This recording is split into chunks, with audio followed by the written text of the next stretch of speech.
Здраво и повторно ќе ви посакам добре дојде на сите. Веќе знаете дека во нашите емисии збориме за здравјето од сите можни аспекти, па така и денес.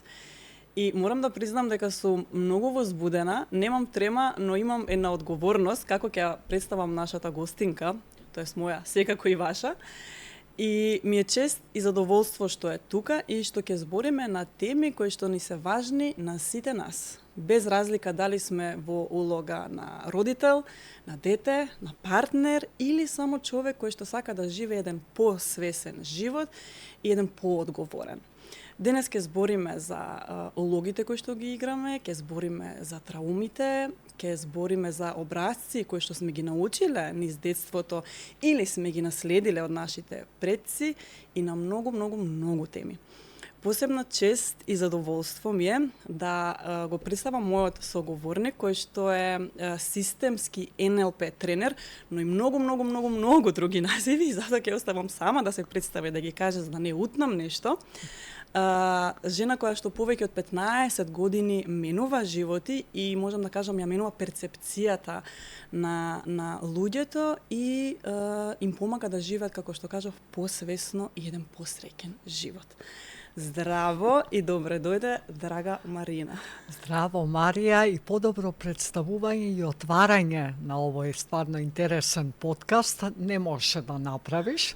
Секогаш е супер кој ќе се покаже ранливост, нели? Дека ние сепак е одговорност и јас ја чувствувам таа одговорност, дали ќе го кажам доволно добро, дали ќе биде едноставно, практично за да разберат луѓето и тоа е взаемно сега, нели, ние што ќе поделиме во ова наше енергетско поле тука што сме двете. И благодарам за поканата, секако чест ми и задоволство и прекрасно ме најави со мало надополнување, нели, од моја страна. 18 години постои центар. Не, ма извинување. Повеќе од 15, па тој е 18. Да, таман. 18 години сега славеше полнолетство, центарот пораста. Да се множат. Да се множат секако и успесите, мислам успеси е кога луѓето прават промени, за такви успеси зборим. А покрај другото што работам, нели, како системски НЛП мастер тренер, сум и системски коуч, имам завршено во Холандија холистичка академија, йога академија и нема крај на учењето. Трауми со Габор Мате, со разни други тренери од светот, со Тони Робинс, 4 дена во Флорида, амерички стил. До нежност со Марк Волин и семени констелации и во Холандија имам учено. Така да многу работи, ама јас тоа го гледам дека се искуство е едно патување. Мое лично прво, што многу ме исполнува и сега веќе е планирано следна година каде ќе одам. Леле, баш убаво. Нема крај. Нема крај, баш така. Нема, научив, сега знам. Да. Нема такво нешто. Не. Се е процес на учење, на движење. Мојата, да кажам, дефиниција, мото што ме води ни животот е дека животот е процес, а развојот е избор.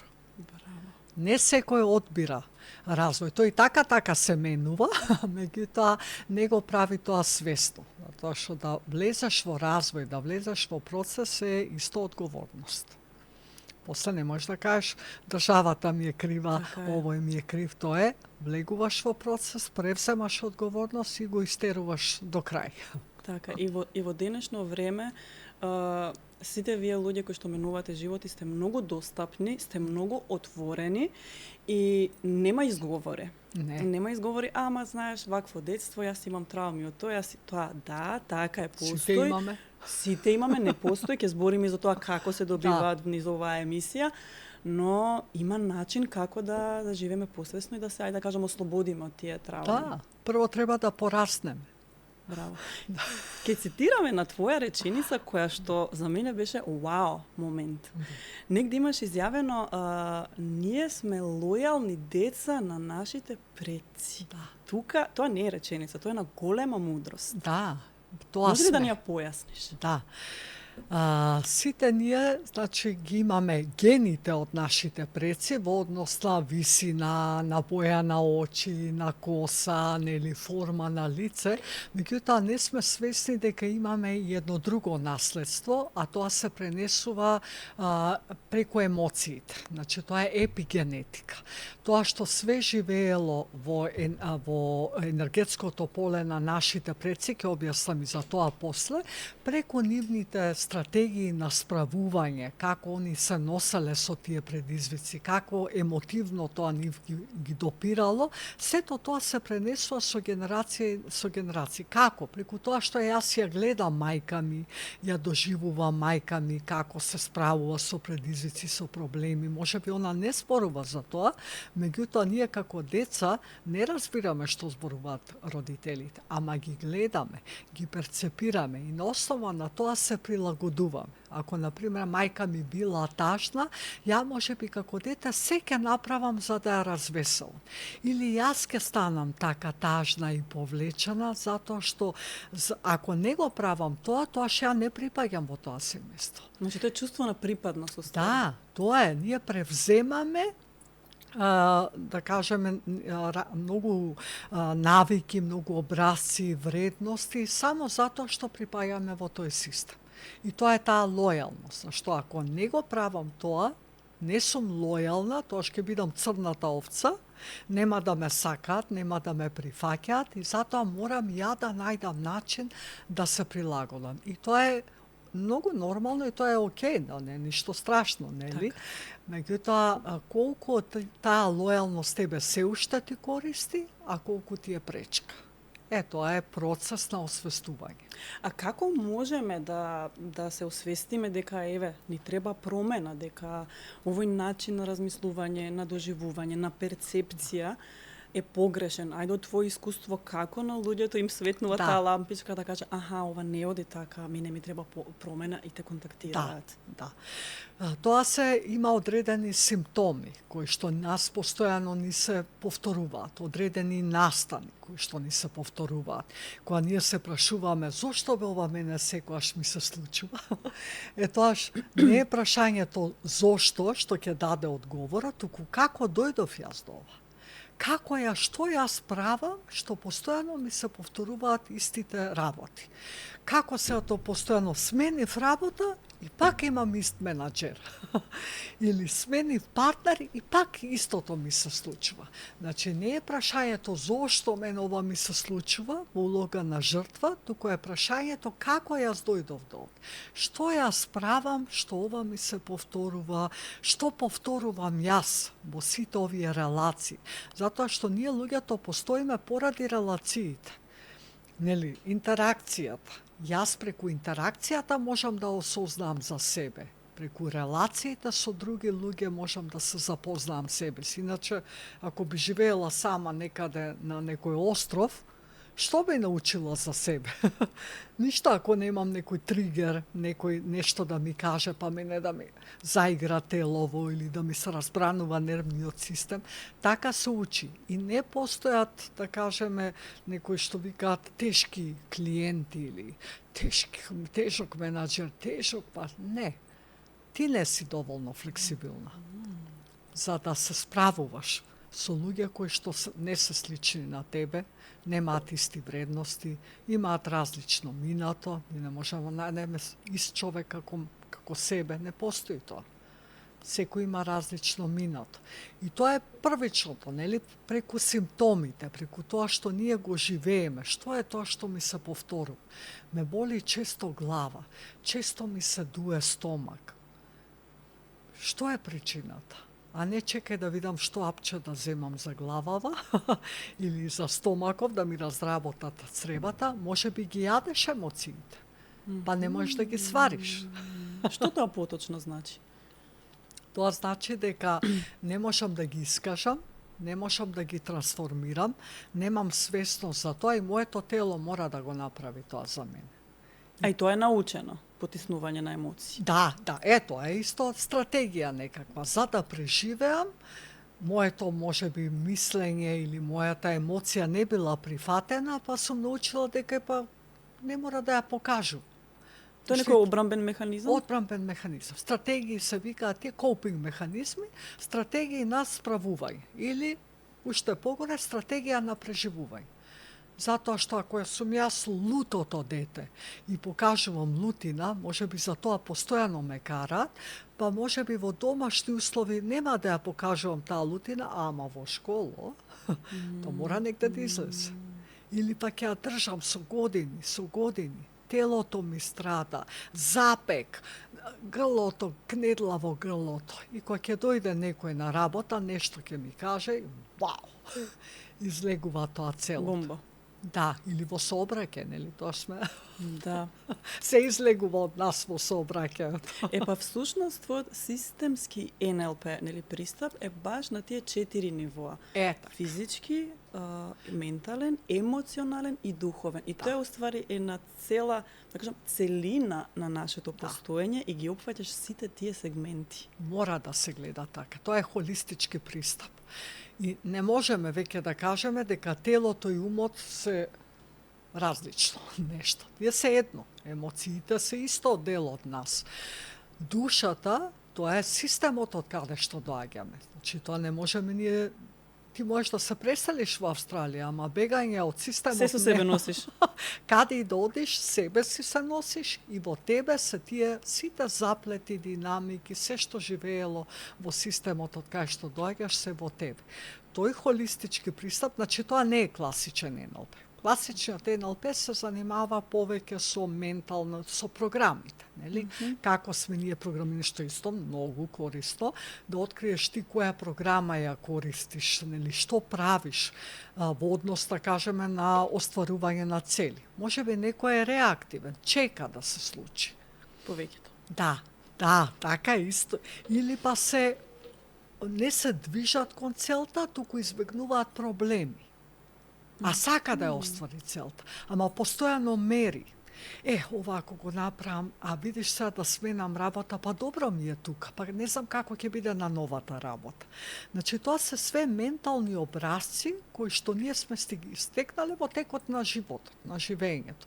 Тоа не е ништо негативно, меѓутоа можеби во овој контекст, работниот контекст, не ми користи. Или во приватниот контекст. Може би на работа сум проактивна, а дома сум реактивна. Или во партнерскиот однос реактивно. Чекам само партнерот нешто да потикне да направи или било што. Значи, тие програми има, например, луѓе што се заглавуваат во детали. Премногу мора све да изанализира. Еве сум. Добро, види, не е тоа негативно. Значи, во кој контекст тоа ти користи?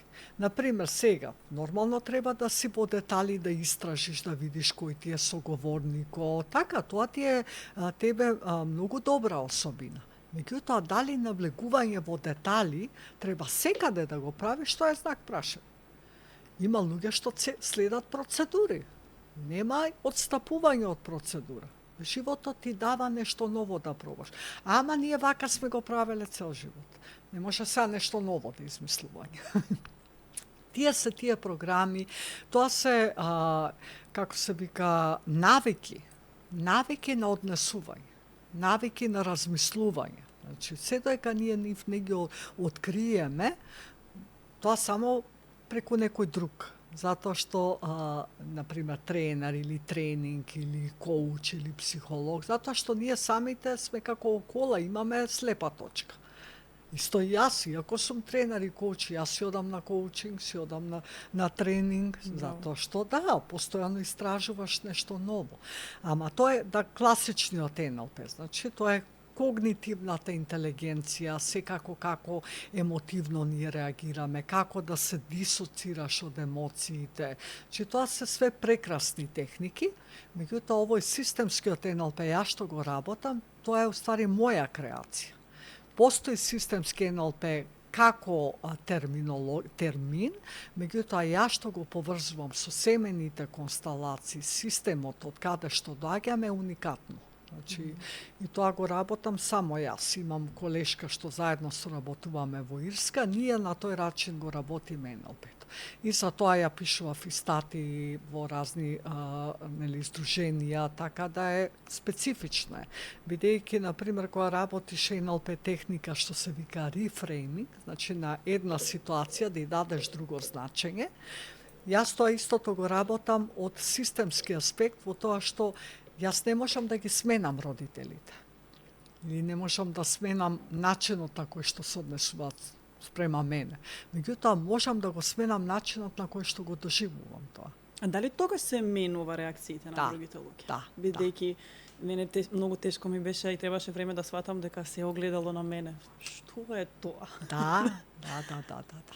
Секако дека е тоа многу важно, зашто ти како се случува, промена е едно, друго е трансформација. Друго е транзиција, да отидеш скроз да фатиш и друг правец после тоа. Зашто промена е нешто моментално. И тоа најчесто може да биде на когнитивно ниво или на емоционално ниво, додека трансформација мора да е системски. Да ја откриеш твојата несвесна улога, да направиш трансформација во тоа како, например, со друга стратегија сега ќе почнеш да се однесуваш, не во улога на жртва. Нели? Може би ми користело до 20 години, ама веќе не ми користи да бидам жртва. Значи, тоа се трансформативни процеси. Во кога се збори за трансформација, мора да го вклучиме телото. Значи, без телото нема трансформација, затоа што нашиот нервен систем ги памти сите тригери, памти сите сензации и тој дава сигнали, само ако некој го погледне што ти го доживуваш како несимпатичен, тебе нервниот систем одма ти дава сигнали некои. Са ти ако им тие сигнали ги да кажеме им дадеш толку големо значење, тоаш може да доживееш и паничен напад. Затоа што нервниот систем не е безбеден. Најчесто реагира, а и не сме свесни зошто реагира. Да, па тоа е, прво телото реагира. После ние разбираме што уствари ни се случило. Прво е телото, одма има емотивна реакција, некаква состојба и после ние бараме образложение. Затоа, значи, когнитивниот дел е секако важен, препознавање емоционалниот дел. Исто така, меѓутоа, соматскиот, телесниот дел за мене е најважен. Се што работам со, например, системски пристап со соматски техники. Затоа што ќе го објасниме, нели, што тоа значи. Меѓутоа, прво зашто е различен, нели? Класичниот НЛП е фантастичен. Затоа што структурата ја гледаш на твоето размислување, осознаваш кои се твоите вредности, како ти, што ти е тебе важно. Може би тебе ти е друго важно тоа што им е важно на твоите родители. Ама поради лојалноста го правиш тоа што се очекува од тебе. И после ќе дојдеш некаде у менопауза и одеднаш све се случува. Да. Не можеш да издржиш веќе. Значи, затоа е многу важно да осознаеме ние програмите, што е тоа, кои вредности, која сум јас, со што се идентификувам, тоа се мисли, нели? Најчесто луѓето се идентификуваат со улогата на работа. Кој ќе прашаш некој, нели, кој си, одма ти кажува што работи. Професијата, да, ама дали си тоа ти? Целост. Значи, тие работи НЛП-то мисламе прекрасно. Ја го гледам како база од која што јас тргнувам со се понатака и надополнувам. Нели? Кој е твојот пристап кога веќе дојде некој клиент, некој искуство можеш да споделиш и кога ќе му го кажеш токму ова, чекај кој си ти на страна од таа професија, ќерка, мајка? Да. Кој е твојот пристап? Може ли да ни кажеш еден пример? Чисто да ни го доближиш тој момент. Па прво чека ми текне некој пример вака на некој клиент. Например, дојде еден клиент што за работа, нели, лидер во една компанија, меѓутоа не може да воспостави конекција со лидерот кој што е да кажем, на меѓународно ниво. Ова е, значи, компанијата работи, има дел во Македонија, има дел и во други држави. Са неговиот претпоставен женска личност, значи он не може со неја никако да воспостави конекција. А мора, бидејќи соработуваат. И поради тоа беше пратен, после направени асесменти, нели, за лидершип и едно друго, пратен беше на коучинг. И сега јас работам системски коучинг. Што значи тоа? Мене ми е важно, нели, што е содржината на проблемот, меѓутоа ја тоа го гледам само како симптоми на нешто. Што значи симптом? Нема конекција со некој што е авторитет повисок од него. Океј, од каде доаѓа тоа? Што се случувало во обкружувањето? Сега јас одма правам мини констелација. Значи го прашувам да застане на местото, на своето место и местото на неговиот предпоставен. И да почувствува, нели, колку е, ако е, например, ова предпоставениот, тој, например, се става овде. Запрашувам што е тука измеѓу. Интересно е на каде гледа предпоставениот, а на каде гледаш ти. И, например, во овој случај беше предпоставениот гледа на кај мене, дека е вака поубаво, а јас гледам вака. Не гледам навака. Ако ова рачката, ако се очите. И тоа веќе многу кажува.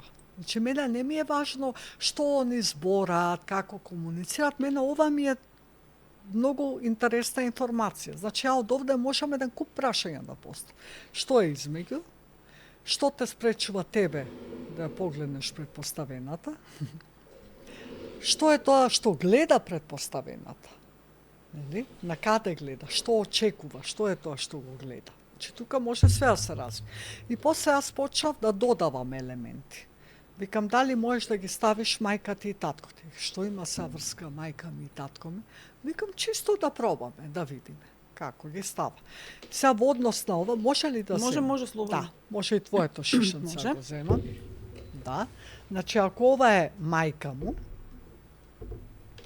овде, ако е ова татко му, оди позади. Интересно, викам јас. Што се случува сега? Викам, ти дали вака остануваш? Не, викам, сега се вртам навака. Кон мајката? Да. Викам, што значи ова? Епа, мајка ми е била таа што го држала семејството, што секогаш ги водела работите, што кажувала како треба. Ова е што него му се случува. Да. И сега ја опишува мајката и се сваќа себе се дека ја опишува предпоставената. Викам, како ти е тебе релацијата со мајка ми? Па вика, напорно. Викам, а зошто си се уште сврта натаму? Затоа што ако се свртам ја навака, постојано го имам ова. Да, и сега ние може да збориме лидер на компанија, што правиш, како правиш, со предпоставени, ние ништо од тоа когнитивно нема да добиеме, само информации. Меѓутоа, со самото тоа што клиентот стои, ги менува позициите, додаваме други фигури, други улоги, нели, други личности, он добива увид. Викам, што е тоа што ти со мајка ти се уште не си го надминал, или го живееш, што тебе ти се повторува преку ова личност. И ова веќе не е проблем. Ова е уствари фантастичен момент да ти отпуштиш нешто, да научиш, да направиш нешто поразлично. Не мора ти со мајка ти да комуницираш, да правиш, да објаснуваш, туку да се осмелиш оваа релација да ја отвориш. Значи, што бара тоа? Друг начин на комуникација, не сваќање на работите лично. Нели, како пристапуваш. Сега тука беше, нели, мајка му е авторитет, ова е авторитет. Сега како да се справи со авторитет, со некој што кажува како треба, значи она со сите тоа го прави. Така. Да, меѓутоа он има проблем, тој има проблем со неа затоа што несвесно неговиот нервен систем реагира секогаш кога ќе се случи таква комуникација, он уствари се враќа на ова. И сега тоа, нели, преку увид, меѓутоа и увидот не е доволно. Значи, мора се практично како тоа ќе го примени. Тоа е цел процес, затоа што се отвараат нови видици, се како ти тоа ќе го примениш во секојдневието. Мораш да вежбаш. Ти кога одиш во теретана еднаш креваш мускули, так, мускулите и завршена работа.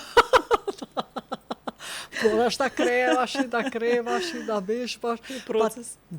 Па ти соди во теретана, па не ти соди, па врнело надвор. Ама имаш цел, имаш мотивација. И тоа сам го движиш тој процес. Овде, што е мотивацијата треба да откриеме? Зошто ти е тебе важно да воспоставиш добра релација со твојот претпоставен? Што тебе тоа ќе ти донесе? Како тебе ќе ти се смени секојдневието? Како тебе ќе ти се смени животот, кој ќе се ослободиш од тој терет? Значи, се тоа е процес кој после во неколку, можеби 4-5 сесии, се работи на тоа, практично. Сега ја не знам наредниот пат кога ќе дојде клиентот, што треба ние да правиме. На каде е свртен? Да, како е сменето, се тој увид има направено промена, ја не можам да ги планирам сесиите. Ќе дојде има некој увид. Зборел со мајка му, нешто се сменило, супер. И на основа на тоа, после ние си продолжуваме, нели, со коучинг сесиите. Ама ова е многу важно, нели, да освестиш исто, например, доближи се до претпоставеното. Не можам. Што се случува? Телото ми трепери. Значи, се уште живее во тебе. Се доека тоа го нема, не си завршил со процесот. Многу добар пример. Да. Сакав само да те прашам, кој е, да кажам, потежок момент? Оној момент кога откриваш, како што, овој пример, дека открива дека тој има проблем, да го прифати тоа, моментот кога дознава кој е проблемот или моментот на, да кажам, на санирање на тие уверувања, на тој начин на размислување, ако можеме да ги поделиме така во некој етапи. Ова, например, што го работам јас, системскиот коучинг, сакал некел, клиентот ќе го види. Така. Ќе го освести. Сега тоа е убав нежен процес, нели? Ја имам долги години искуство со тоа како ги водам луѓето, зашто секој може вака да го намести, меѓутоа не е само мапирањето важно кога се работи со клиенти. Интервенцијата твоја, стручност, како го водиш клиентот е многу важно. Сега тоа кога, нели, се прави на еден убав, професионален, суптилен начин, клиентот го гледа тоа. Тој не може тоа да го избегне. И тука секогаш било, до сега можам да кажам 100% од сите клиенти аха момент. И убаво чувство. Сум се мачала толку време, а уствари било дека ја можеби се уште сум во бракот на моите родители. Треба да се разведам од нив. Треба да се од бракот. Нели, има деца што све прават, само родителите да останат заедно. Да. Само треба да се свртиш и да гледаш кон иднината. И тоа е огромен аха момент. Са тоа нормално, секој кој го доживел, не може веќе да се врати на старото. Затоа што веќе и твоето тело, стоејќи во тие позиции, осетило олеснување. И сега тоа го сакаш. Не можеш веќе преку тоа да одиш. И сега после тоа, нели, процес, тоа е потешкото, да кажеме, како тоа сега јас ќе го имплементирам во моето секојдневие. Тука почнува вистинската работа. Да. И тука треба поддршка во тој процес, затоа што се отвараат можеби други работи, нели? Што е убаво да се водат. Значи, например, во овој процес ние од лидершип коучинг отидовме во индивидуален коучинг. Така, после се отворија и други работи, зашто не е само мајката, таткото што е во позадина, што е некаде позади, е исто интересно. Кој стои на неговото место, ако таткото е емоционално недостапен? Синот во оваа ситуација. Значи, тој заменува некоја друга улога, не е на своето место. И тука се тие предизвици, значи едно се отвара, после гледаме зашто ние не можеме, мораме да ги видиме сите. И таткото има влијание тука, не е само односот со мајката. Интересно е како дошло до ова. Јас да стојам до мајка ми, а татко ми да е позади нас. Значи, во системската работа се е вклучено. Не можеш никого да исклучиш. Дали секогаш води кон првичното семејство, кон детството, кон тие? Секогаш на такавост. Да. Некојаш нели се случува мајката или таткото да работат многу, мислам се тоа со позитивна намера за издржување на семејството, па баба или дедо превзема улога на родител. Да, и тука сега зависно какво било движењето на љубов, како била емоционалната достапност, некојаш во такви ситуации нема никаков проблем. Затоа што родителите, иако некој можеби не бил доволно присутен, сепак кога бил емоционално достапен.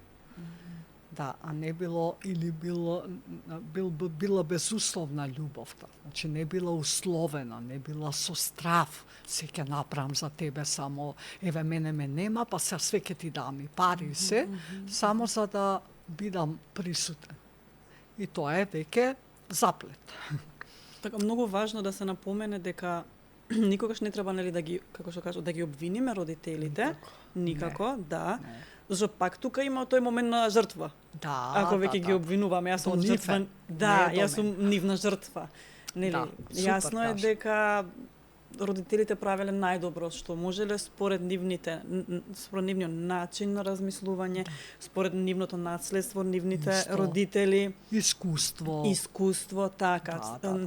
Не сите исто се справуваме со одредени проблеми, нели? Секако. Но ако не да се обвиниме, но да превземеме дека тоа е до тука и дека тука може да направиме ние промена. Да.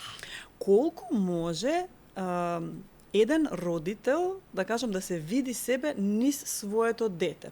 Во смисла, многу мајки ќе кажат, не ме слуша ништо, многу е темпераментен и немирен, по цел ден седи на телефон, па не знам, го казнува, го условува, па дури ќе го удри. Да. Не сака, едноставно таков е. Колку може еден родител да научи низ односот на неговото дете? Се. Затоа што не постојат непослушни, глупави, хиперактивни, не знам какви деца. Децата само прават нешто за да го избалансираат односот помеѓу родителите.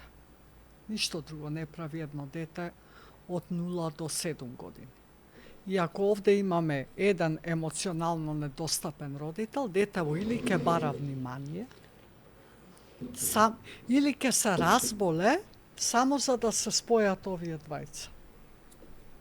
Значи, детето ја покажува класично динамиката, заплетот во брачниот однос. Што значи кога детето е темпераментно, кога не ги слуша родителите, кога оди... Темпераментно е едно, друго е да не ги слуша. Темпераментно значи има животна енергија, можеби нема животна енергија во домот. И детето мора од петни жили да вади за да се раздвижи енергијата. Тоа не знае дека тоа го прави, меѓутоа тоа е однесувањето. Непослушно дете, можеби како му се кажува на детето што треба да направи. Зашто се бунтува тоа дете? Против што? Што е тоа? Можеби преголема вакво заштита на родител, па детето не може да диши, па се бунтува на тоа. Јас ќе одберам шокенот, јас ќе направам ова, јас сакам сама, јас ова. Што е револт? Тоа е некаков револт, нешто се случува. Или подеднаш му се родило братче и сега нема внимание, нели, па мора си го зачува своето место. Што е природно? Што е природно. Значи, родителот, преку однесувањето на детето, може тоа што го праша и супер прашање да научи многу за себе. И за својот брак или за тоа што се случува во семејство. Телефоните, па добро, тоа дете од кај учи да гледа на телефон? Кој му го дава детето? Не оди само да купи телефон. Значи, ја тоа стварно не разбирам што е тоа толку. Тоа е толку едноставно. И кој го учи да го ракува тој телефон? Да, ако мајката или таткото, еве вака, например, еве ми го телефонот, например, ти си ми мене дете, јас сум ти мајка. И сега ти ме прашуваш нешто, ја да. Напиша ли домашно? Аха, добро, да. Дали јас сум ти достапна? Не. Ти све ќе направиш, само ја да те погледнам, да го оставам телефонот и да ти се посветам. Значи, не може да очекува родител кој што е исто постојано на телефон дека детето ќе прави нешто поразлично или детето ќе биде не знам какво, Значи, ова е целосно, немам фокус во тебе. Значи, ова мене ми е сега поважно од тебе. Дали е тоа телевизор, дали е телефон, дали е нешто. Тоа за детето е пораката, ти не си важен, ова е поважно. И потоа тоа дете што ќе прави исто, пошто никој не ме гледа, не ме прашува, и јас ќе почнам. И мајката после ќе му рече, остави го телефонот, треба ова. Со телефонот во рака му вика остави го телефонот. Така. Да, значи мора да има свесност. Што правам јас, што моево дете го има ова однесување? Мене често ќе ме прашат, работиш со деца? Не, со родители работам. Сега, добро, 18 години, 19, тоа е друго, ама пак доаѓа од однос. Значи, ова е многу важно. Исто е важно, например, ако ова мајката, како е она кон детето? Раширени раце, вака се, вака, ваков родител имаш. Тоа е све, детето ако тоа го гледа, значи детето не знае ова што значи, меѓутоа не ни значи тоа дека мајката се затвора, да не ме сватите погрешно, меѓутоа може да биде ставка, оди направи домашното, ништо не си напишал, како си напишал. И ако го нема таа отвореност, емоционална достапност, детето све ќе направи само за да се справи со тоа. Значи, децата наоѓаат свој некој механизам. Да, за стратегија, да. Колпинг механизам, тоа е тоа. Све ќе направи само за да ги пушти мајка во рацеве и да го прегатне. Па макар и да треба и да го искара, да го кара детето или да прави нешто, само да има конекција. Са може еден родител е вака, а другиот не научил како да прегрнува, да биде емоционално достапен. Не тоа ништо негативно, нели, ама да знаеме дека ние правиме нешто за да се справиме со тоа. Може би и јас ќе станам таква. Нема да ми биде лесно да покажам емоции, па после ќе викам, леле, секој дечко ми е таков. Не покажува ништо едно друго, а остави у себе јас трага. Да. Значи, во оваа работа, системски НЛП, системски коучинг, многу е важно хиерархијата, кој е прв, кој е втор, кој е трет во семејството, од децата, например, исто хиерархијата помеѓу родителите, кој е местото. Не може да биде мајка, а да биде и татко. Тоа често се случува, или обратно.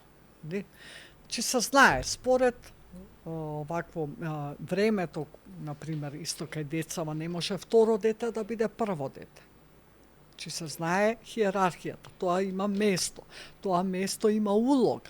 Затоа што едно е второ дете, други се родителите, не се исти како за првото, нели мислате е второ дете, сега знаеме, не, и вие немате искуство со второ дете.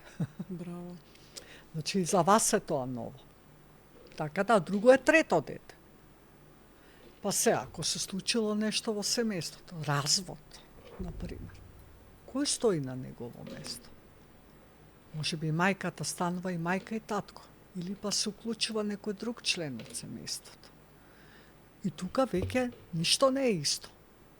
Што се случува во таквите семејства кога само еден родител, без разлика дали е нели мајката или таткото? Да, се зависи од тоа каков е односот со родителот што е заминал, да кажеме, што е разведено, како е, дали мајката зборува за таткото пред децата, таткото и вака, така, нели, дали го раскажува нивниот однос, или вика тоа е меѓу мене и таткоти, вие сте деца, тој ви е татко.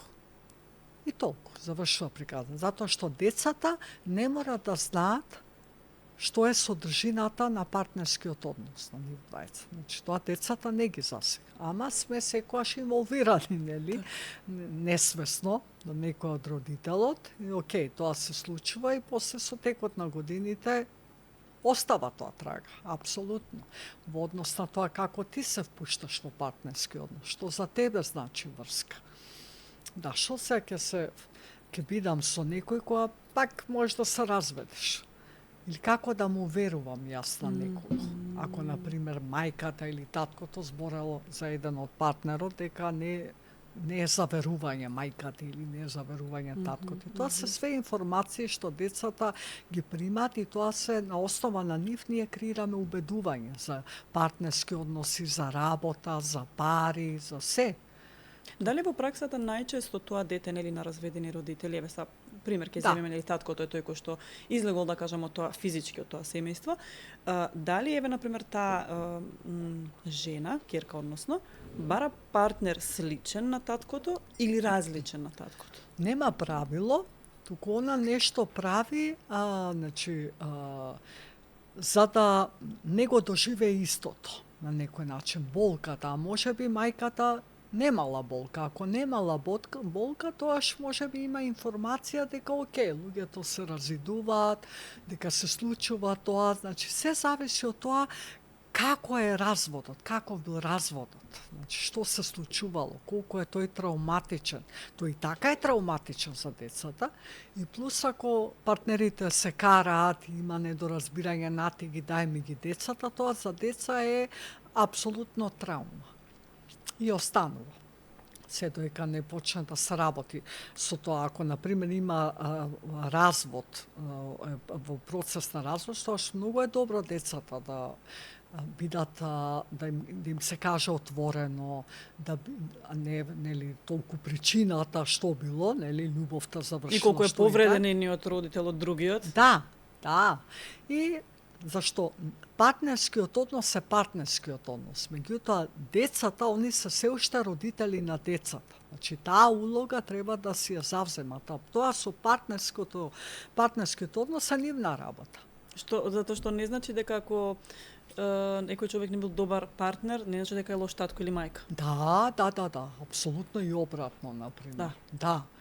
Тоа е секако многу значено. Меѓутоа, не некојаш се и тие родители поради своји причини што не ги надминале, не направиле промени и трансформација, повторуваат можеби исти образци тоа што го гледале во семејството. И сега ние, оваа генерација, твојата генерација, се всушност чистачи на системите. Затоа што, например... Им дојде да кажам, најтешка работа. Ама и благост. Ама и најдобра. И благослов е, затоа што ти правиш промена, трансформација за другите што доаѓаат. Например, генерацијата, јас сум нели малку постара, генерацијата на моите баби и дедовци, тие биле генерации што биле во преживување, што правеле, што поминале и војни, свашта се случувало нели тоа време.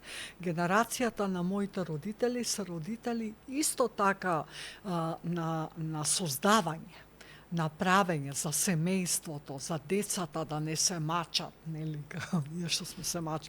Ние, оваа генерација, ние не сме во преживување. И ние мора да бидеме многу свесни за тоа, дека ние го немаме тој survival како што го имале генерациите позади нас. Што значи, затоа имаме простор ние да работиме на себе. Кај имала мајка ми време или татко ми да работи на себе, значи, тие го правеле најдоброто што можеле и умеле. И са ја, ако сум толку попаметна и посвесна, нема нив да ги обвинувам, ќе речам, окей, ќе си го сработам јас тоа што го доживувам, што сум го доживувала, затоа што моите родители направиле најдобро што знаеле, умееле. Нема тука никој крив. Во системската работа нема кривец. Нешто што мене лично ми помогна, затоа што јас сум живеела долги години во обвинување на татко ми, без да пробам да разберам, туку само да осудувам. Но тоа некако доаѓа со зрелост, барем еве кај мене беше така. И еден метод што сметам дека и сите ние треба да го направиме, оне момент затоа што ние забораваме дека нашите родители всушност некогаш биле деца. Апсолутно. Знаеш, ние ги гледаме како нели веќе зрели возрастни личности. Ние не ги знаеме како деца. Ете така, ние го гледаме само тоа и ние на основа на тоа имаме доживувања, трауми, судиме, нели? А забораваме на оној момент, чекај, и мојот татко, и мојата мајка биле деца. Што поминувале тие? Каков им бил животот? Тоа не значи дека ние ќе им ги оправдаме постапките. Ама само ќе ги разбереме и тоа е уствари Клучното. И тоа за мене беше еден од најголемите вау моменти. Знаеш, цело време кога осознаваме некои вакви работи, барем јас имам такво чувство, вау, ова е толку просто и едноставно. А имаме толку многу бариери, затоа што се движиме по познати образци. Да. Пливаме во познати води. Да, за да преживееме. Мислиме дека треба да не излегуваме од тоа. Нели, зашто ако треба нешто ново да направам, одма нашиот нервен систем прашува ти ќе го преживееш ова, зашто не се менуваат лесно навики? Затоа што, леле, сега треба секој ден да вежбам или без цигарава, што ќе правам ако немам цигара во рака? Значи, тоа нервниот систем е толку, да кажеме, научен, некакви исто програми, што ако почнеш да правиш нешто друго, одма се јавува прашањето дали јас ќе преживеам, до толку оди. А ова што го кажа за твоите родители е прекрасно. Ние баш имавме, претходниот ретрит беше за неповрзаност со мајката или поврзаност со мајката и работевме баш на тоа да ја видам мајка ми како дете. Да можам да разберам, па да ја видам незината релација со мајката, со таткото. Тоа преку консталации, нели, друг стои како репрезентер за тоа без да знае ништо за мајката и одеднаш гледаш ти уствари, ти ја доживуваш мајка ти сега како силна жена, ја гледаш во период кога влегла во брак, дека сосема е нешто поразлично, кога била девојка е сосема друго, кога била дете е сосема поразлично.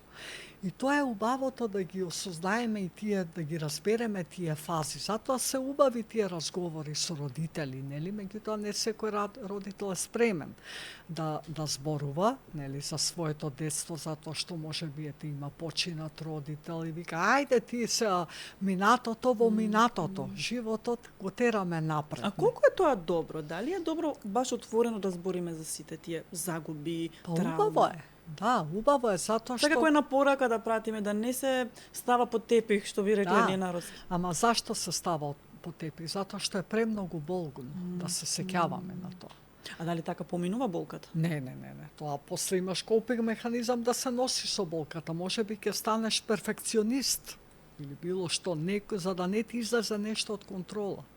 Зашто ако ми излезе или контролираш премногу, ако ми излезе нешто од контрола, како ќе се снајдам јас со тоа? Затоа што, например, во детството починал еден родител.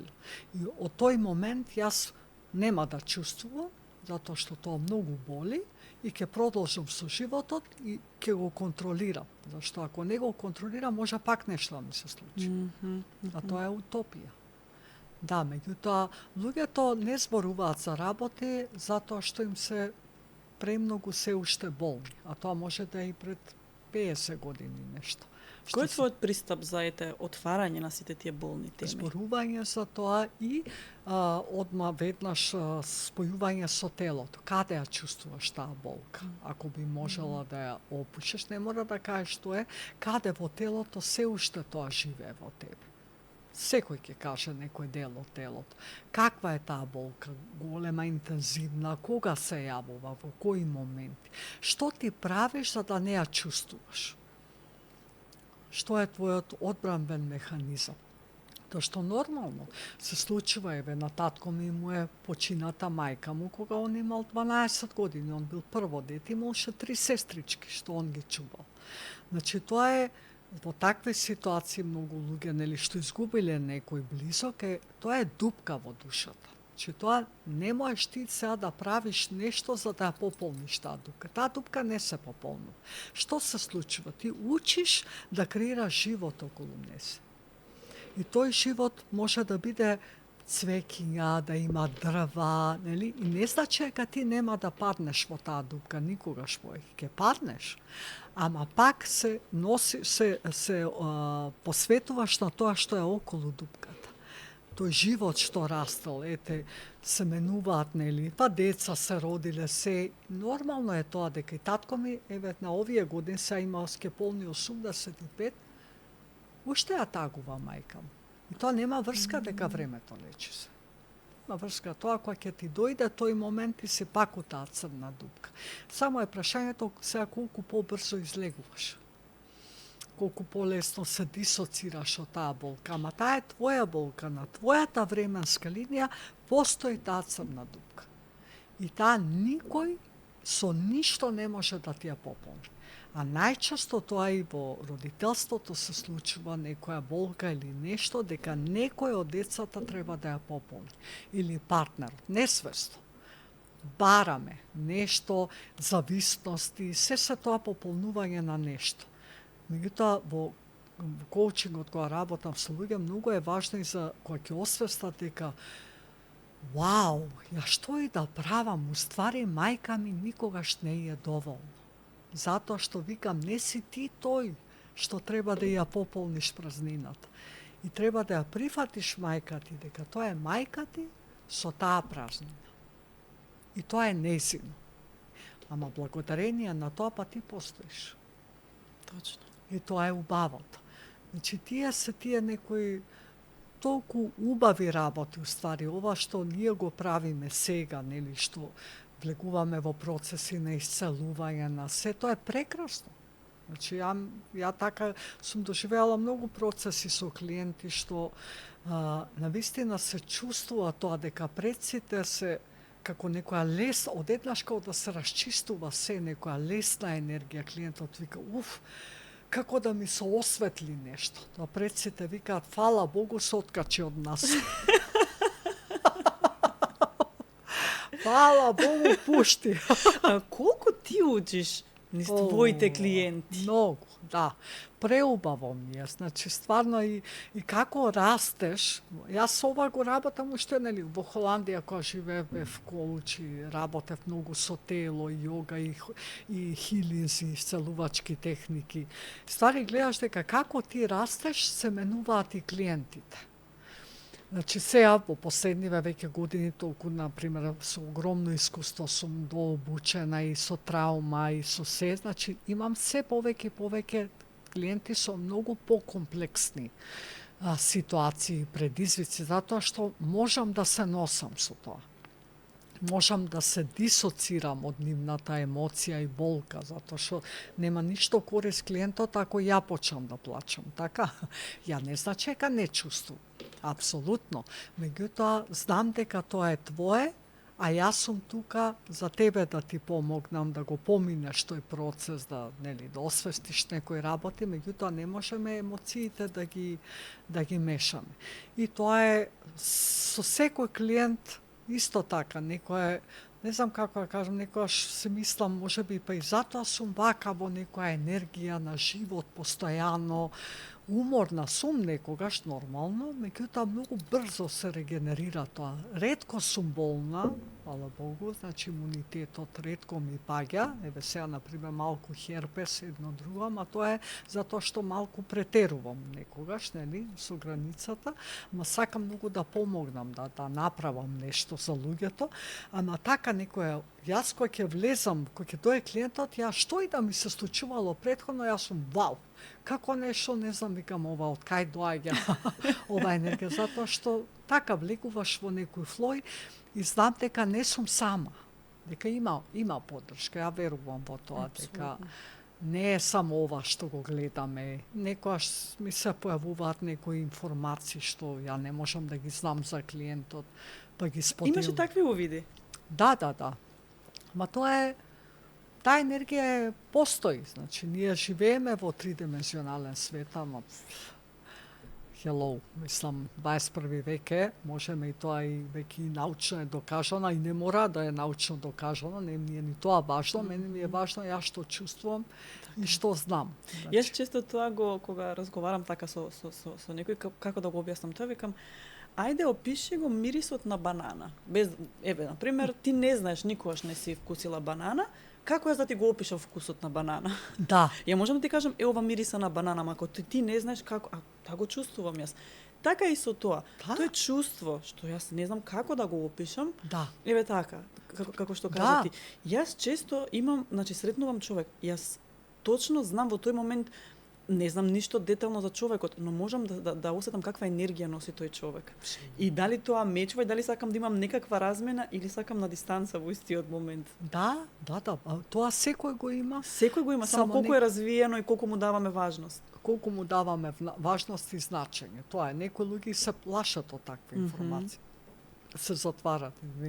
Тоа, меѓутоа, се енергија, се постои размена на енергија. Ние зборовите само еден мал дел и нема јазик во светот кој може да искаже се она што се случува во нашата глава и во нашето тело. Не можеш да го објасниш тоа. И затоа ние некојаш викаме, леле, сакам да ти го кажам, немам зборови. Па немаш зборови, затоа што не може да се опиш. Браво. Да, ама можеш да го почувствуваш. И тоа се тие во системската работа. Тоа, например, репрезентер која ќе застане во констелација, што појма нема ни што е прашањето и ништо, ни кој е таткото на клиентот, тој одеднаш добива некои информации и чувства и затоа луѓето сите се фасцинирани од констелации. Пошто тоа постои, тоа е морфогенетско поле. Например, јата птици, што гледаш, нели, што летаат заедно птици, стадата животни, ние како семејство, тоа е поле на меморија, во кое што има информации, пренесувани со генерации. Како знае птицата дека треба да лета на кај или на кај ова, или рибата во морето. Значи, тоа се информации кои што се пренесуваат на сосема друг начин, вибрации се тоа. Затоа и ние како стадата и семејството, ние функционираме на таа енергија што е во систем. И после одам на работа, ја тоа го носам со мене и тоа вибрира исто таму. Па некои колеги ќе ми се приклучат во енергијата, некои нема да им се допаѓа тоа. Значи, и организацијата е жив систем. И организацијата има енергија. Браво. Да, и организацијата имаат трауми. Значи, некој може вработен починал. Кој дошол на негово место? Се зборували за него?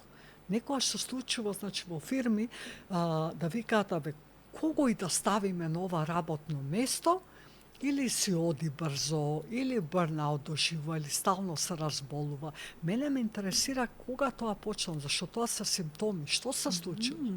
Историјатот мора да го знаеме на тоа место, за да знаеме што не е исцелено. Значи, тоа не мора да е до човекот, А, на таа позиција, него до самата Никогаш позиција. не е до човек. Никогаш не е до човек. Како ова, например, ако јас стојам на местото на татко. Значи, нешто има што јас сум застанала таму. А не сум среќна, нешто немам енергија, не ми се случуваат убави работи. Например, замисли да татко ми, например, да речеме заминал, и имотно-правните односи не се добро решени со мајка ми, например. Сега јас застанувам на негово место. Ќе штита мајка ми, ќе правам се во семејството. И стално викам, абе, никако не ми оди со пари. Не ми се случува, те работа, нешто ќе најдам, те нешто ќе се откажам, те ова, те она, не можам да задржам пари. Тоа не е до тебе. Тоа е затоа што ова не е решено, а ти стоиш на тоа место. Исто парите се енергија. За парите сакам да одвоиме баш време и баш да збориме за тоа, затоа што има навистина што да се збори, само што имам две-три прашања да се задржиме на овие семејни односи. Колку носиме и што се, претпоставувам дека се носиме од нашите примарни семејства кон семејствата кои што ги создаваме, нели секој партнер си носи свој куфер и со разни работи во тој куфер. Ранци тешки, а нема баш многу место за сите тие торби, нешто мора да извадиме, нели? Сакам за тоа да збориме и да збориме за оној момент колку односите во еден брак може да се сменат само ако едниот од партнерите работи на сите овие полињави до сега што ги зборевме. Може. Дали може да се смени целосно односот само ако едниот работи? Да. Значи, во партнерски односи исто така, значи, ако се ова партнерите, и тие, да кажеме, и тие доаѓаат од семејство. Така? И ако, например, оваа жена, што влегува во партнерски однос овој маж, доаѓа од семејство во кој што таткото и мајката или еден од родителите бил емоционално недостапен за нејзе, значи немала емотивна конекција и овакво таа личност ќе бара на секаде со некој да се поврзи. И да речеме се поврзува со партнерот. Меѓутоа и овој партнер, ако имал емоционално недостапен родител, он може би нема таа стратегија ќе се поврзувам, туку нема да се поврзува. Ќе биде добар партнер онака, меѓутоа емотивно не може никогаш да биде доволно добар за нејз. Затоа што прво и она доаѓа со празнина и тој исто. Нема што да даде. Да. Само барат. Да, и може би, да, овие двајца ќе добијат дете и тоа дете ќе им ја пополнува празнината на нив. Што значи дека се ќе прават за детето. Може ќе го гушат детето, нели? Затоа што тоа што нив им фалело. И тоа дете после ќе стане немирно дете, да кажеме. Дете со многу агресивна енергија, затоа што е too much. Тоа дете има огромна улога, он треба да пополни празнини на двајца родители. Вау. Да, и сега едниот од родителите ќе рече, јас веќе ова не можам да го издржам, ќе барам поддршка и оди на коучинг, така? И осознава, уствари, што е работата, од каде доаѓа и си влегува во тој процес на трансформација и супер си го тера процес. Не може да биде, мислам, тоа не може да не влијае во партнерскиот однос. Прво, нема да бара од него тој да се менува, туку она се менува. На начинот на кој што она веќе не ја бара потребата да и се пополни празнината од родителот, си ја чува таа празнина, си ја гаи, си не бара од други, се менува нивниот однос. Може би не станува толку зависна. Комуницира со партнерот, кажува ништо поминува. И овој може би не оди на коучинг, ама и преку не се осознава. Многу е важно дали има отвореност за промена, за развој, дали има прифаќање на тоа, затоа што не мора двајцата да прават. Прекрасно би било двајцата ако поминуваат на процеси, меѓутоа може и едниот партнер. Со тоа што тој партнер го менува однесувањето, се менува и другиот партнер. Не може, зашто тој вика, чекај, шо е са работава? Од сега се правеше за мене. И од сега јас добивам некои инструкции дека ја треба да го фрлам ѓубрето или не знам што. И ако тоа не се искомуницира на еден убав начин, секако дека овде ќе биде проблем кај овој партнер. Ако не прифаќа. Ако не прифаќа, да. Знаеме ние многу често жените во Македонија имаат контрола во семејството, така? Знаат најдобро, нели, например, ако треба никогаш не чисти со просмукалка. Па човекот можда еднаш зема просмукалка и 100 мани му се најдени. Значи, ако веќе даваш на некого нешто, препушташ, тоа што треба да пуштиш, а не да го контролираш. И таа потреба за контрола под каде доаѓа, нели? Од некаде доаѓа. Не си тоа ти. Ти само контролираш нешто што мислиш дека ако не го контролираш ти, нема да се заврши. Нема да се направи како што треба. Чи тоа стварно е вака, мислам, многу, да кажам, информации, многу, меѓутоа е, кога ќе го разложиш, е многу едноставно. Ние сме го искомплицирале само. Да. Се е до таа несвесна улога. Што правиш ти за овој систем? Која е твојата улога? Може би јас сум жртвата во системот, да кажем. Да. Ако е еден е жртва, што е другиот во однос на жртвата? Че не е само до едниот. Интересно е што прави другиот во однос. Или ако едниот е балансер, што балансира? Кого балансира? Што прават другите членови на системот кога имаат еден балансер? Вау. Да, значи несвесните улоги се многу значени. Да знаеш што правиш ти за да го држиш системот во баланс. А тоа се случува уште од детството. И пак се враќаме на тоа дека на куферите. Да. И ти не можеш да смениш ништо што се случувало во минатото, меѓутоа можеш да се смениш начинот на кој што го доживуваш и начинот на кој што се однесуваш со нешто што е завршено пред 20 години. И јас најчесто кога ќе доја така на коучинг, ако на пример има некој проблем, нели, стои на местото на еден родител, прашувам одма колку години имаш тука кога стоиш. Аха. На пример, 40 годишен маж, па викам, или е може постар да биде, да каже, или 50 имам чувство дека сум, или помал. Никогаш не е никој во годините. Значи, тоа ти го кажам од искуство. Или е поголем, или е помал. Што значи ако е поголем, а што ако е помал? Че не си во реалноста, не си во сегашноста. Поголем може да превзел преголема одговорност. Помал може би останал во таа енергија, заглавен во таа емоционална состојба што и се случило, не пораснал. Имаш ти деца кои никогаш не биле дете. Да, браво. И одлично ми текна на едно прашање што баш сакав да ти го поставам. Од каде се создава она улога кога детето е во улога на родител, на родителот или на брат или на сестра? Како се создава? Да. Од кај потекнува? Дали потекнува од детето или сепак од родителот? И од двајцата. И од двајцата. Секако. Се зависи од тоа како биле родителите еден спрема друг како партнери и во зависност од тоа, на пример, нели, можда биле зафатени родителите, па викаат тоа по дефолт, ти си постар, ти ќе се грижиш, нели, за помалите. И тоа е окей, значи тоа исто стекнуваш вештини со тоа. Меѓутоа тоа може би сестра ти пораснала веќе, а ти уште се грижиш за сестра ти. Можда сестра ти има 30 години, ти 50, а ти си уште во таа улога. И гледаш дека тоа уствари не е завршено.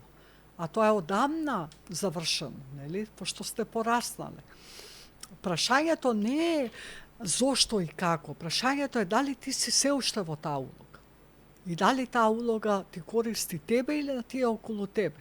Ти можда си требало да бидеш некој што презал иницијатива, правел нешто, стоел на местото на некој родител, ама ти продолжуваш со тоа. На работа исто. Јас сум таа што треба да каже да како треба, што треба. Дома, можда кај децата, кај нивните фамилии, исто тоа го правам.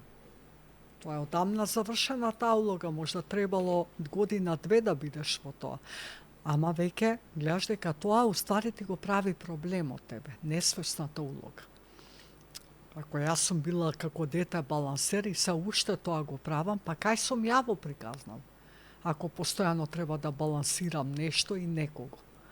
Значи, тие улоги се многу корисни и тие се случуваат во моменти кога нешто има во семејството, несвесно доаѓа тоа, и после тоа треба да се види дали таа улога во тој контекст се уште користи или не користи.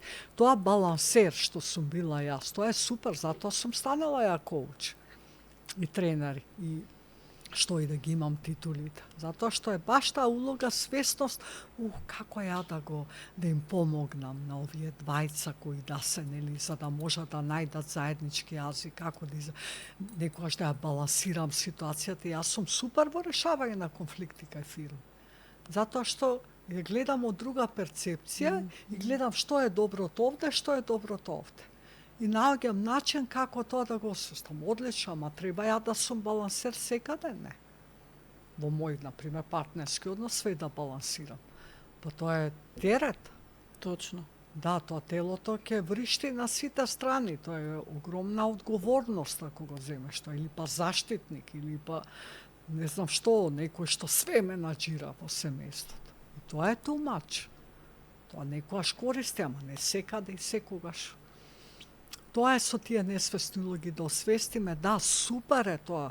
Баш поради таа несвесна улога јас сум тоа што сум денес. Ја работам таа работа и сум добра во тоа. Затоа што ми е тоа, мене стратегија некоја што сум ја стекнала. Ама, не секаде и не секогаш. Како што те слушам и имам чувство, не само јас, дека сите што те слушаме сме ти потенцијални клиенти. Апсолутно. Да, да. И би сакала да го пишете ова во коментар, дали се чувствувате и вие, баш како што јас се чувствувам, иако, ете да кажам, може би се бораме груп збор, нели, со тие сите образци, но Да. на некој начин и е борба Тоа е сам со интересен себе. збор. Да. Зошто? Да. Зашто ако е борба, Затоа ова го кажав. да, Не во ако- буквално смисло. Тоа често го зборуваат луѓето. Ако е борба, што значи борба за твоето тело? Некој ќе кажеш се борам. Тоа одма ти доаѓа инстинктивно, нели, борба. Став, не само став, туку напнатост, тежина, морам да се борам. А замисли ако не се бориш, што би правела поинаку? Ева, ако не се бориш. Ќе се предадеш? Дај, некој ќе рече, ама не можам да се предадам, нели? Да. Да. Дали треба да се предадеш? Дали треба да се бориш? Меѓутоа, друго е кој ќе кажеш предавање, друго е кој ќе кажеш ќе се препуштам, да видам Така. тоа, ова што мене ми носи, а друго е кој ќе кажам ќе се борам, има да го решам, па што сака нека би. И тоа е окей, некогаш и треба, нели? И некогаш треба се Да, согласувам. ма не мора јас со колегата да се борам. Така. Јас го мислев повеќе оној Неако, да. сам со себе, со своите мисли, со своите емоции. Да. И најчесто, да, го користиме сите како термин се борам, а уствари има многу голема тежина. Да. И нели за самото доживување на тој пристап, но јас би рекла дека најдобро звучи дај да освестуваме. Да, да, или може би наместо За да не се сум борец, бориш, него да сум свесен човек. Да, наместо се бориш да чувствуваш, замисли. Да. Или тоа. Да, ајде да почувствувам уствари ова, што значи ова за мене? Како телото ми реагира? Треба ли да се борам или треба да пуштам, да препуштам? Што чувствувам? Зашто ние секогаш бараме некое когнитивно решение. Меѓутоа, одговорите се во телото, нигде на друго место. Затоа што телото твое ти кажува дали си ми сега блиску во енергетското поле или си ми таман. Ако дојдеш преблиску, може би не ми е пријатно. Мислам, нели, со некои луѓе. Така. Чи телото ги дава, ја може да анализирам, викам, абе, зашто вака се чувствувам? Види колку е фина, колку е пријатна, зашто мене телово ми го кажува, шо е работа? Значи, чувствува нешто, телото реагира. Например, одам на работа, викаат некој, одам на работа, носете ми се враќаат. И се борам со тоа секој ден, бидејќи знам дека морам. А замисли да ги прашаш нозеве, нели? Од што се враќаат? Што конкретно? Некојаш може луѓе доаѓаат до тоа и само дека е атмосферата во канцеларијата. Дека си ја сакаат работата. Ама они тоа го доживуваат како многу големо, а може би е само еден дел што ја прави она чувство дека не сакам да одам на работа, носете ми се враќаат. Од што се враќаат? Што е конкретно тоа? Зашто за да направиме промена, ние мораме да најдеме што е специфично. Што е тоа најмалото нешто што тебе ти прави такво чувство. Што ако анализираме цела работа и фирмата и сето, се расплинуваме. Вака се враќаш на телото и чувствуваш, окей, уствари кој ќе влезам во канцеларија има нешто, па може би треба бирово да си го свртам некако поинаку или да побарам да излезам од таа канцеларија, да правам, зашто, например, зборат многу на телефон во канцеларија, ти ствара нервоза, не можеш да се носиш со тоа, значи, може да биде нешто многу едноставно, не мора да биде не знам колку. Или, например, луѓе што сакаат да се борат во животот, тоа ги исполнува.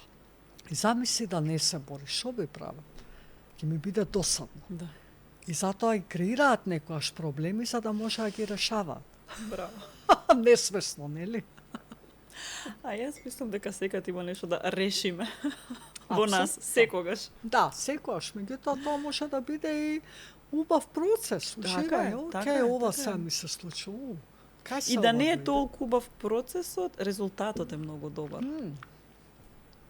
Да, патувањето е исто. Ти кога ќе го освестиш, кога ќе почнеш да го живееш, веќе не го ни осеќаш така. Ама целиот пат до таму е уствари растот и исцелувањето и убавото и нели некојаш како се чувствува како да нема флоу. Да викаш, шо е се ова, шо направив? Па нешто ти се случува, па одеднаш сретнуваш некој, одеднаш, се е полесно, некој Да, нешто да, кажал, да. преубаво е така, кога ќе се препуштиш, доаѓаат информации од луѓе, онака, подкаст некој баш скролаше, баш за таа тема зборат. Знаеш дека си во процес и дека решението ќе дојде, дека не трае тоа долго. Се е менливо и милливо. И ние сакаме сите да сме среќни, ама не можеш ти постојано да си среќен. Не ни тоа поентата. Не ни тоа поентата.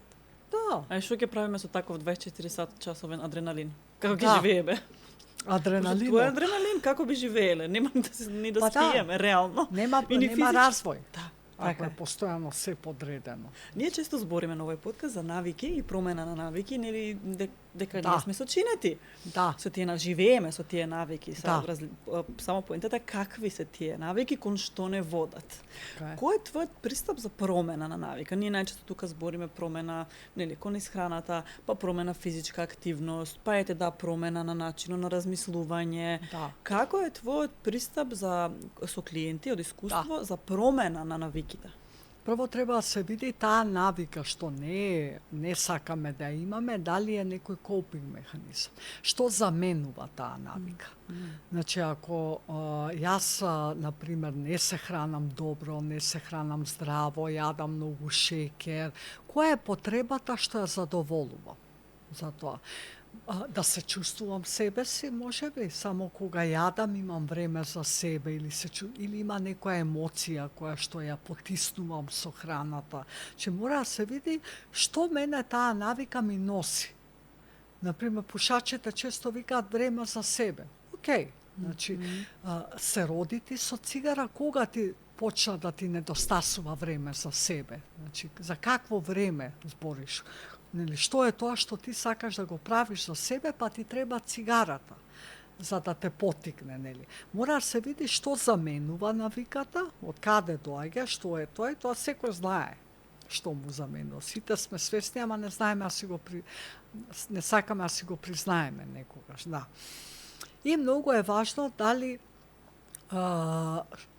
вреди јас таа да ја сменам. Че мора да знам дали вреди. Што значи дали вреди? Од тоа има две мотивирачки сили. Све што правиме или е да избегнам болка или да доживеам задоволство. И сега, ако јас сакам да креирам долгорочно задоволство, например, да сменам начин на исхрана, да се грижам за своето тело, јас од болка, од незадоволство сега, како ќе дојдам до долгорочно задоволство? Имам стотици краткорочни болки што треба да ги поминам. Да станувам порано, да не одам во продавница и ракава да ми оди на кај чоколадото, туку да ја вратам и да купам нешто друго. Може би да одам да вежбам. Тоа се све краткорочни болки што треба да ги поминам. И тоа не се менува одеднаш. Многу луѓе грешат што сега од понеделник одам секој ден во теретана. И се менувам. И порано станувам. Често ја зборим оваа тема. Да. Порано станувам, па сега физичка активност, па сега диета, најстрога диета за многу побрзо да ослабам, да не чекам, немам време. Пошто за 20 години не мислев на тоа, ама сега за 20 дена сакам тие 20 години да ги анулирам. И тука најмногу се греши, затоа што ти на нервниот систем имаш толку болки му даваш што треба да ги надмине, што он прекинува. И пак се враќаш назад. Значи, навика се менува со мали чекори. Затоа што што прават уствари луѓето? Од задоволство, кратки задоволства ги носат кон долгорочна болка. Например, од утре сакам 2 пати да вежбам неделно. И сега утре, па баш утре најде да врне. Ај ќе си останам дома, од наредната недела. Тоа е краткорочно задоволство, зашто ти ќе се нервираш за тоа. Зашто не си отишол, дека дождот е спремал. Што се краткорочни задоволства други? Значи, сакам да сменам исхрана и сега луѓето почнуваат секој ден да менува, да прави нешто ново. Ти прво треба да го навикнеш телово. Значи, не прави секој ден. 2 пати во неделата смени нешто. Значи, 2 пати во неделата јади здраво, пи нешто, прави нешто за полека, да се навикнува и телото, зашто тоа за несвесниот ум, за подсвеста е шок, чекај се одеднаш, ти ова го правиме со години, са ти ми даваш нова програма. Не сака нашата подсвест нови работи. Нашата подсвест си оди на тоа што е веќе програмирано. За да ја убедиш ти дека е тоа добро, треба да одиш со краткорочни болки. Ама краткорочните задоволства може да биде сега 2 пати не јадам тоа што треба, ама тие 5 дена има да јадам, и тоа се краткорочни задоволства. И со тоа ништо не приш. И пак се обвинуваш себе си. И тука измеѓу болката и задоволството се изговорите. Браво. Да. А кај задоволството има тука еден дел што прашува дали вреди ја тоа што сакам да го постигнам, да инвестирам време, пари и енергија. И тоа го знаеш само ти и твоето тело, никој друг. Ти може и тренерот да ти кажува вежба е ова, ма ти доека не се убедиш дека е тоа за тебе добро, ти све што ќе правиш ќе биде, ќе трошиш време, ќе трошиш пари, ќе трошиш енергија. А не размислуваш во инвестиции. Затоа што и парите, и енергијата, и времето се инвестиција, не се трошак. Не се трошат тие. Ние мериме отпосле, од кој ќе го добиеме резултатот, потроши време, потроши пари и енергија. Па кај ти беше паметот да знаеш во што инвестираш? Ама тоа е програма исто. Моментални работи правиме и после викаме не требаше вака, не требаше така. Океј, тоа се све инвестиции. Че во што ќе инвестираш време, пари и енергија, и тоа е програма. Од денешнава емисија, ако луѓето почнат да размислуваат или дека нема трошење, дека се инвестиција, многу промени може да смени. Браво. Многу лесно и едноставно. И после нема изговори. Пошто ти свесно инвестираш свое време, своји пари, своја енергија, бидејќи ја знаеш вредноста од тоа. Сега, ако ја знаеш вредности од трошењето, па измери. Така. Дали ќе си останеш во краткорочни задоволства или ќе преидеш на другата страна во краткорочни болки. Чекор по чекор и ќе стигнеш до промената. Секако. Само треба да измериш твојата инвестиција. И тоа не се прави ригорозно се одеднаш. Не постои тоа. Од утре почнувам. Да. Значи тоа да се заборави. Да. Кога сме кај сите тие навики, кога сме кај здрава храна и кога сме кај избори, нели што ги правиме, имам поклон за тебе. Од Адастра и Натура терапи, поточно мача. Тоа е колаген со мача. Не знам дали користиш колаген. Све користам, све одличен подарок. Одличен подарок за тебе. Значи, ова е нов производ на Адастра. Колаген со мача. Јас го пробав вкусот, не знам дали пиеш мача. Пијам и мача и оригинал вкус на мача. Да. Значи мача со колаген, мачата е полна со оксиданти. Колагенот веќе предпоставувам. Звучинко ти е кај ова. Да. Фала. Предпоставувам дека знаеш сите придобивки кои што ги антиоксиданти, прочистувач, значи се е тоа најважно. Кожа, коски, нокти, коса, апсолутно се. Да. И еден нутришейк. Океј.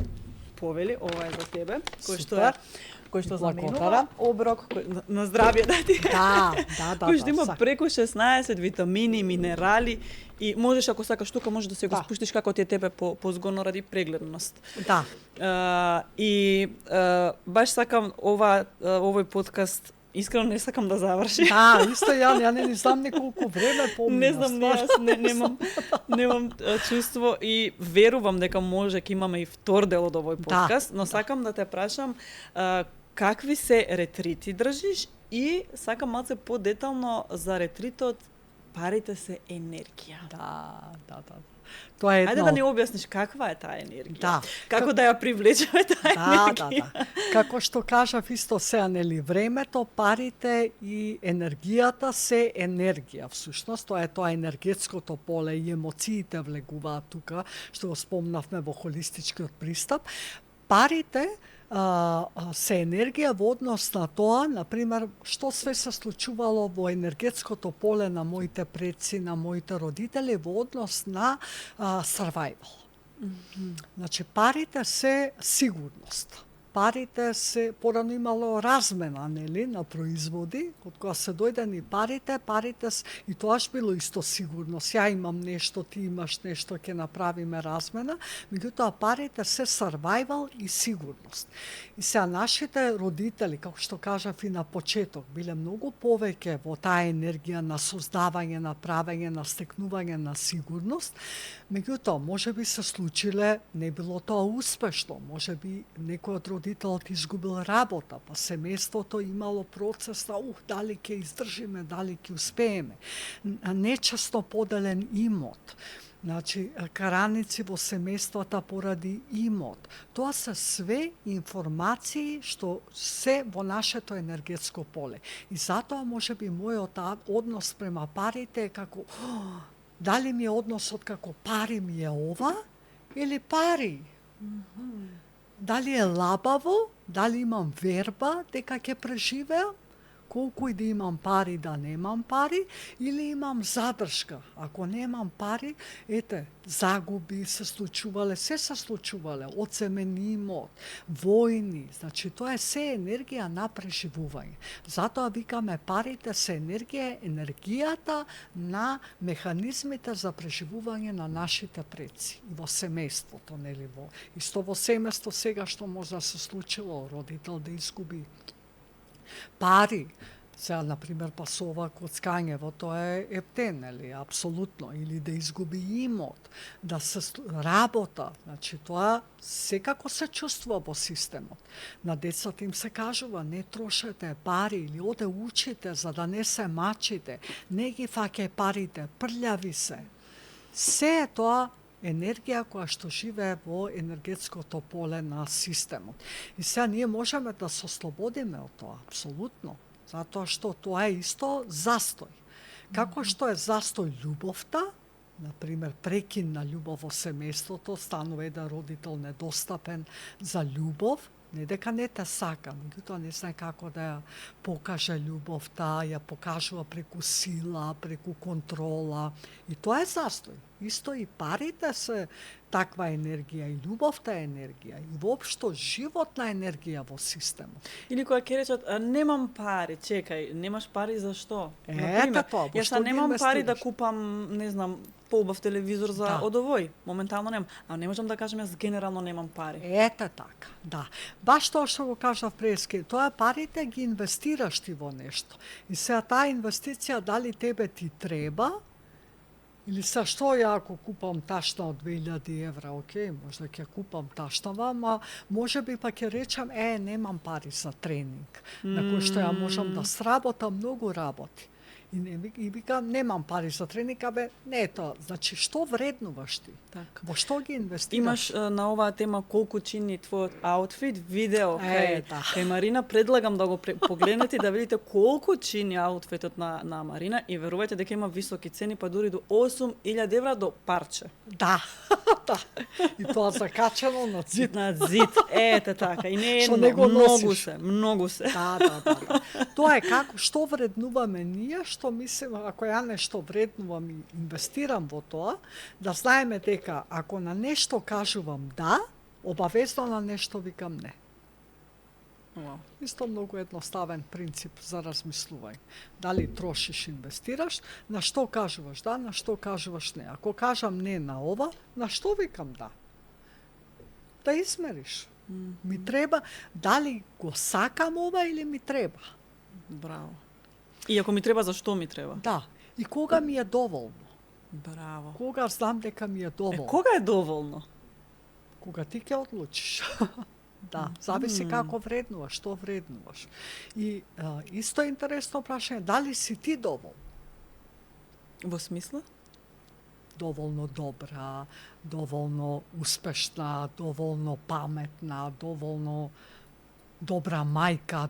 Кога знаеш дека си доволна? Кој е мерилото? Кој е мерилото? По кои критериуми? Чиви стандарди се тоа? Браво. Чиви критериуми се тоа? Што никогаш не е доволно. Мои се или може на родителите, на некој друг.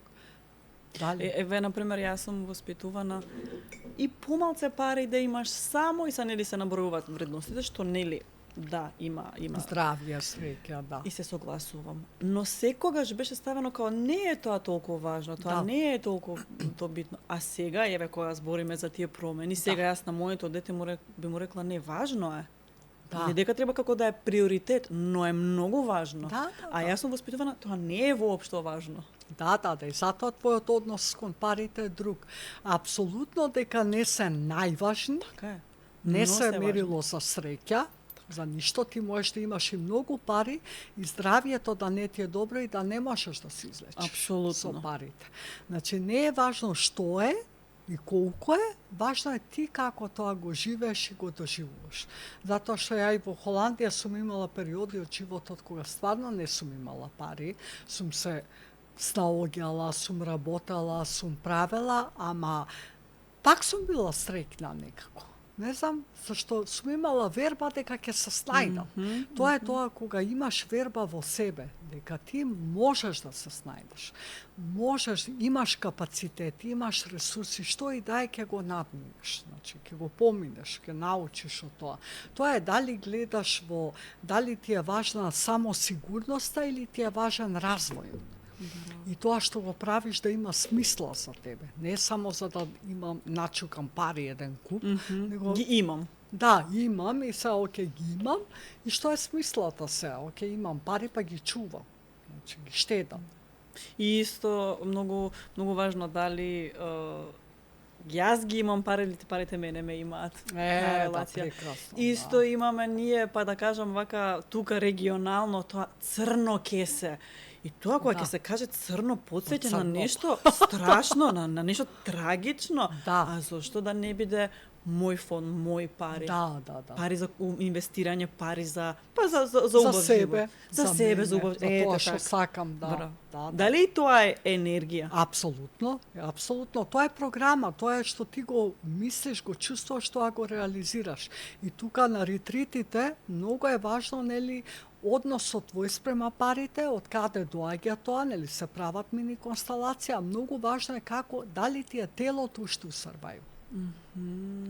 Како е твоето тело во однос на парите. Исто блокади, енергетски блокади, нели имаме во телото, например, некој, например, јас сега тука да почнам да те чукам, нели, во овој дел на љубовта на срцето, може би некој ќе рече, колку боли.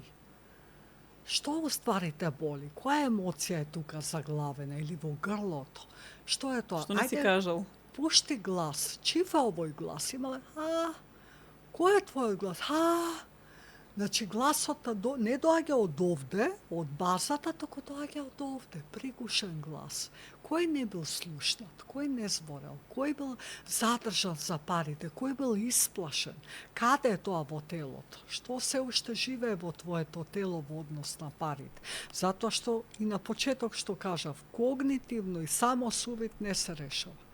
Мора телото да го ослободиш од таа емоција, од тоа стега што и да е во телото, преку работа со телото. Са не е тоа со дигање на тегови, нели?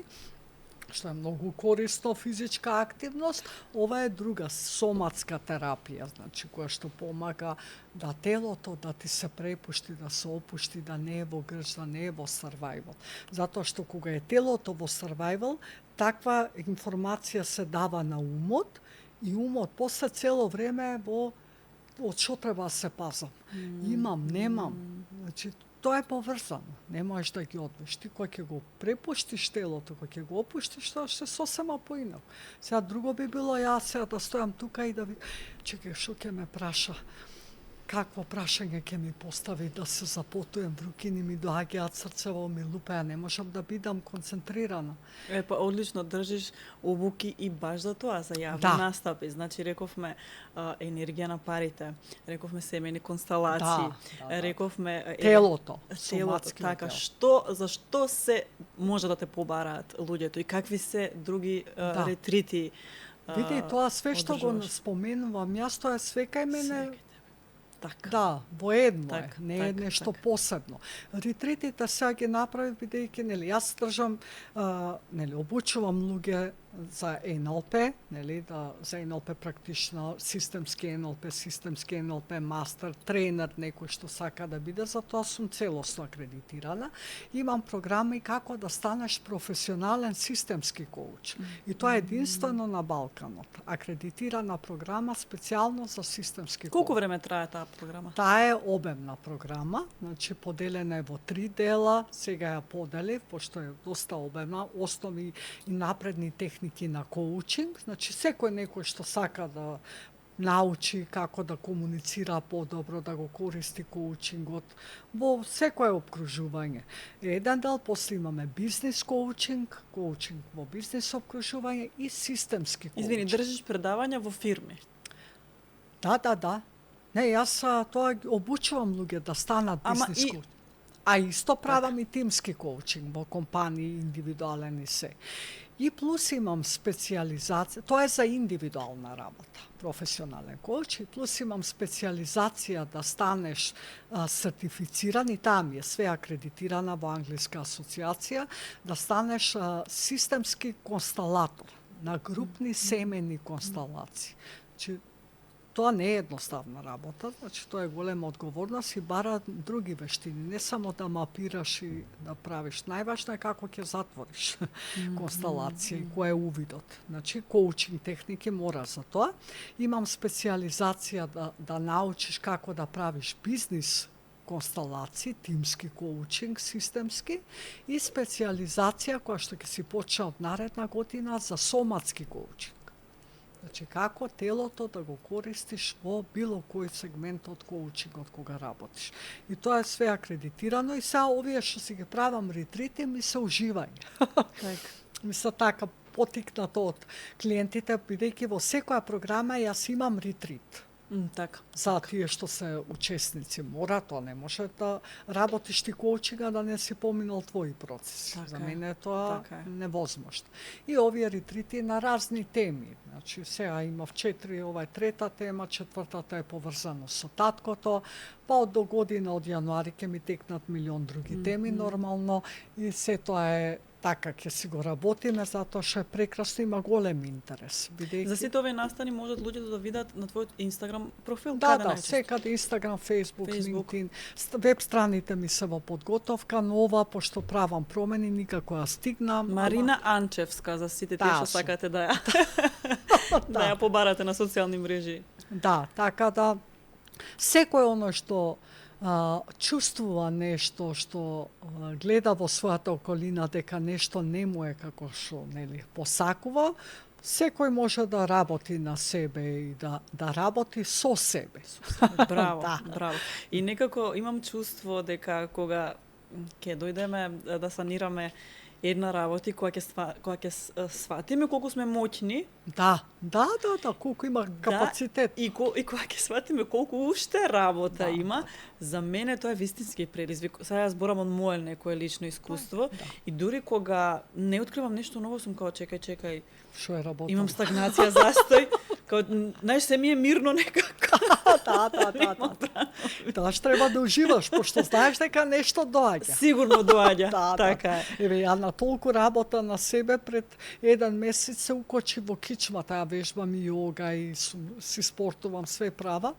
Да, ма тоа беше резултат на некои вести што ги слушнав од семејството, нели, мој многу драг пријател. И јас, тоа е сигурноста. Кичмата е столб, е сигурност на која што ние стоиме. Значи, таму се најчесто такви предизвици луѓе се укочуваат кога има нешто што се случува акутно или е survival, нели, преживување. Јас кога ги дознав тие вести, кога ми се случуваат тие работи, јас се фатив во кичмата и одма знаев дека нема врска тоа со кичмата. И самата исто преку техники одев и на акупунктура, значи така, инекција ми ставија за да ме опуштат, ама ја ке со несвестев од инекцијата, бидејќи такви коктели на инекција никогаш не сум примала, и тоа беше една не знам што се случи во телове, и после реков ја ова поинаку ќе го решава, и го решив преку телото со техники за дишење, тресење на телото, значи полека. Тоа е уствари нервниот систем се како да кажем, inflammation, воспаление на нервот, нели? Тоа е уствари од стрес. Не се случува туку така. Да, и тоа не можеш да го решиш ти со апчиња и со инекции. Но мораш да видиш која е причината и да му дадеш простор на нервниот систем да се опушти, да се ослободи. И тоа јас си го направив преку техники. Значи, да, после си одев и на масажа, нормално тоа, меѓутоа причината ја знам. Изворот мора да се Да, и која знам причината, ја ќе гледам и тоа ментално да го опуштам, пошто не можам да влијам на таа информација. Затоа морам телото да го прилагодам на тоа, да направам нешто за да се опушти. Да, може да заклучиме дека баш добро си го познаваш собственото тело, практикуваш и дури си и учител за јога? Да. Имаш 57 години. Да. Ајде малце пред самиот крај, пред да завршиме, многу важна, интересна тема, тема која што јасно треба да се збори, не треба да е воопшто табу тема. Да. Нели тие позрели години, промена на телото, на хормони, менопауза, сето тоа.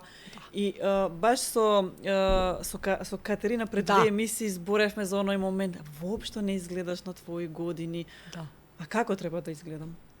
Жена која што се грижала на сите овие полиња што ги кажавме и која што не и текнала од кога нели ке навлезе во длаба, па тогаш сега што да правам, него тоа го така и треба да изгледа. Тоа е животен стил. Браво. Грижата за себе, грижата за својот изглед. Ја можам фасадава да ја менувам, ама од внатре, ако не сум исполнета и стрекна, не правам ништо за тие внатрешни процеси, фасадата се распаѓа. Нормално е тоа, и како една куќа. Ти менувај фасадата, ама внатре ако не правиш ништо енергетски, не живе, мувла ќе фати куќата. Така и јас, значи, јас секогаш сум си посветувала време, време, енергија на себе, ама не за да изгледам подобро, туку за да си се чувствувам убаво. И са тие фази, нели, животни се апсолутно многу значени. Посебно оваа фаза на жената, нели, и на мажете, не е само кај жените. Е фаза на која што се што се случувало во минатото се враќа. И ако ние не сме надминале некои работи, бидејќи се случува хормонална промена, тоа може да биде многу појако отколку во периоди кога се случувало нешто во животот што не сме можеле да го надминеме. И тука е во менопаузата жената се гледа колку е зрела, колку надминала работи во животот, затоа што нема преголеми осцилации емотивни. Значи, и ги прифаќа. Тоа е PMS-от на жената. Што мора да паѓам во несвест? Ако знам дека тоа е еден ден пред да се добие, ќе се помине тоа. Значи, не да го сваќам тоа толку, па морам да посегнувам по некои работи, за да го намалам. Тоа е најнормален процес. Јас тоа си го доживувам овие години, можам да кажам од 48-та па навака, уживанција, пошто ништо не ти е гајле веќе што ќе кажат другите. Ти си се знаеш себе си, ти се свигам, не ти се свигам, окей, твоја перцепција. Си го живееш тоа што ти сакаш да го живееш, своја си на своето и станува се поубаво и поубаво. Кога ќе го прифаќаш тоа, некоја ќе пробуваш да го сопреш тој процес. И тоа мене ми дава и нормално грижата за себе, вежбање, јога, трчање, точак, возење на планина, одење. Здрава храна, добра суплементација. Храна, органски исто суплементи, све тоа, козметика, значи, зошто да ставам дезодоранс кога знам дека тоа е канцерогено? Ја тоа не го правам веќе 30 години. Значи, не ставам такви работи на моето тело, зашто тоа е све хемија. Зашто да си го трујам телото кога постојат други работи? И луѓето ќе речат, тоа е све поскапо, врска нема. Тоа е пак дека ти го гледаш тоа како трошок, а не како инвестиција во своето здравје. Значи, се е до мајндсетот. И среќата доаѓа од натре. Апсолутно. Среќата живее во нас. Ние самите колку ќе дозволиме на таа среќа, да бидеме среќни, има луѓе што не се дозволува. Зашто ако сум ја пресреќен, а другиве се тажни или се нешто, како ќе ме гледаат?